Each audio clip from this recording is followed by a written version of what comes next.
Last week, we shared some stories from the Titanic Museum in Branson. Many of the employees believe that museum in our Ozarks life is haunted. This morning, the conclusion of our overnight stay with a paranormal investigator to see if anything went bump in the night. For almost 2 decades, the Titanic Museum has been a popular stop on the Branson Strip. Inside its 2 stories, you can see more than 400 artifacts. But is there something else here that you can't see? People ask us all the time, is this museum haunted? Yes. In Jamie's 17 years at the Titanic Museum, she's heard, felt, and seen things that she cannot explain. As quick as I can snap my fingers, they're gone. And it happens so many times, it's not a coincidence.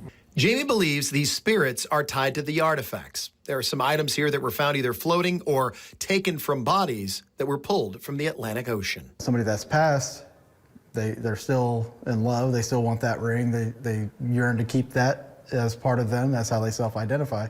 So they stay around because that object is around. For 7th year, I called up David Glidden from 4 State Paranormal and the streaming series Haunting History for a little investigation. Don't be afraid. What? After a calm, slow start to the night, things started picking up around 1 a.m. When I get to your class, make that thing just do something loud. David had a microcom. This box scans radio frequencies that are not being used by radio stations. The belief is spirits will communicate with one of these frequencies and the ever-scanning box will pick it up. Were you second class? Here's what happened when we asked who was with us. Were you third class? I don't know if I saw what I just saw. As soon as it burst with static, I actually witnessed what looked like a shadow, not like a figure, but a piece of a shadow go along the side of a wall, and that gave me the goosebumps from head to toe. I don't know if you can see it all goosebumped up. While a personal experience is great on an investigation, we didn't get video of it. There's no evidence. So we continue asking questions into the darkness, hoping for a name.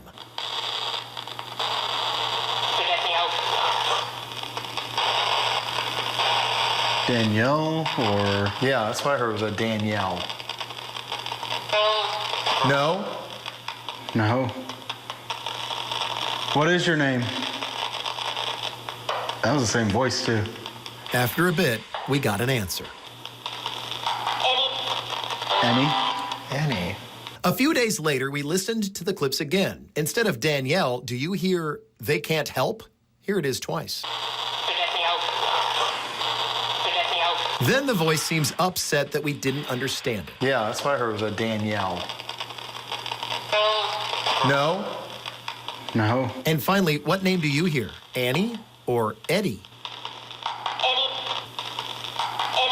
The voice stopped communicating here with us after that, probably because we couldn't understand it.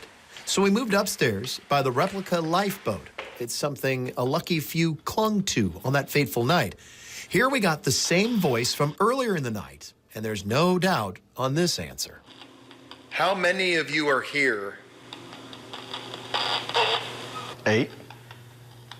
That was a direct answer. Here it is again. How many of you are here?